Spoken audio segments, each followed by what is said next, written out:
नमस्कार दोस्तों, और एक बार फिर से आपका स्वागत है in the series of automobile concepts. आज हम बात करने वाले हैं सस्पेंशन सिस्टम्स के बारे में। 3 तरह के सस्पेंशन सिस्टम्स प्राइमरीली पॉपुलर हैं। पहला, इंडिपेंडेंट सस्पेंशन सिस्टम, दूसरा नॉन इंडिपेंडेंट सस्पेंशन सिस्टम और तीसरा सेमी इंडिपेंडेंट सस्पेंशन सिस्टम। आइए जान लेते हैं इनका क्या मतलब है, कुछ एग्जाम्पल्स और इनके फायदे और नुकसान। तो चलिए शुरू करते हैं। दोस्तों, इंडिपेंडेंट सस्पेंशन सिस्टम वो होते हैं जहां पे एक व्हील दूसरे व्हील से पूरी तरह से इंडिपेंडेंट यानी कि आजाद रहता है। एक व्हील पे कुछ भी हो, दूसरे व्हील पे इसका कोई प्रभाव नहीं पड़ता।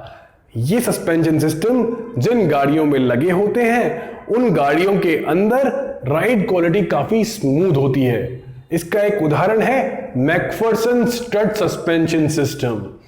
ऐसे सिस्टम्स में सिर्फ ये नुकसान है कि इनकी लोड कैरिंग कैपेसिटी अच्छी नहीं होती और कुछ कंडीशंस के अंदर गाड़ी आपकी अनस्टेबल भी हो सकती है अगर उसमें इंडिपेंडेंट सस्पेंशन लगा हुआ है।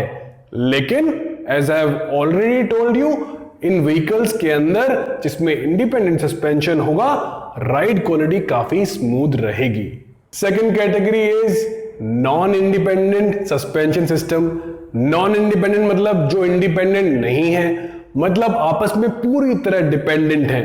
तो ऐसे सस्पेंशन सिस्टम के अंदर 2 पहिए आजू बाजू वाले काफी मजबूत सस्पेंशन सिस्टम के साथ, जो कि जरा भी फ्लेक्सिबल नहीं होता, ऐसे सस्पेंशन सिस्टम के साथ जुड़े हुए होते हैं। इसका उदाहरण है लीफ स्प्रिंग सस्पेंशन।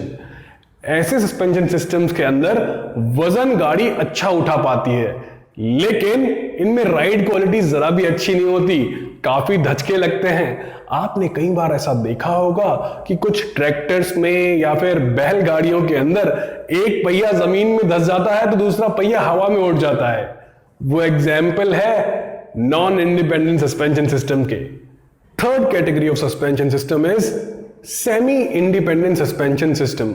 ये एक तरह से दोनों पहले वाले सस्पेंशन सिस्टम्स का बेटर फॉर्म है, क्योंकि इसके अंदर जैसे कि नाम से पता चलता है सेमी इंडिपेंडेंस है।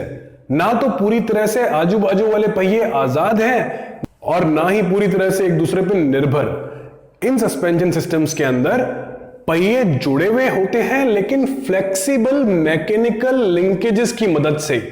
उदाहरण के तौर पे टॉर्जन बीम सस्पेंशन सिस्टम, जहां पे 2 पहियों के बीच में एक टॉर्जन बीम होती है जिसके अंदर कुछ मैकेनिकल और फ्लेक्सिबल लिंकेजेस होगी, जो कि ये इंश्योर करेगी कि थोड़ा बहुत डिपेंडेंस रहे पहियों में और थोड़ी बहुत आजादी भी रहे।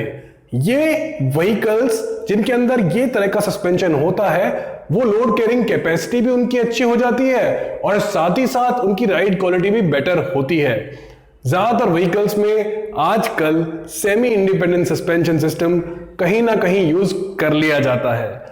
तो दोस्तों, आज का सेशन इतना ही था इन 3 सस्पेंशन सिस्टम्स के बारे में, independent, non independent and semi independent. मैं आशा करता हूं आपको आज का वीडियो भी पसंद आया होगा। अगर आप रोज ऐसे वीडियोस रिसीव करना चाहते हैं, इस चैनल को आप सब्सक्राइब कर लीजिए। जुड़े रहिए हमारे साथ, सीखते रहिए, सिखाते रहिए। टेक केयर एंड जय हिंद।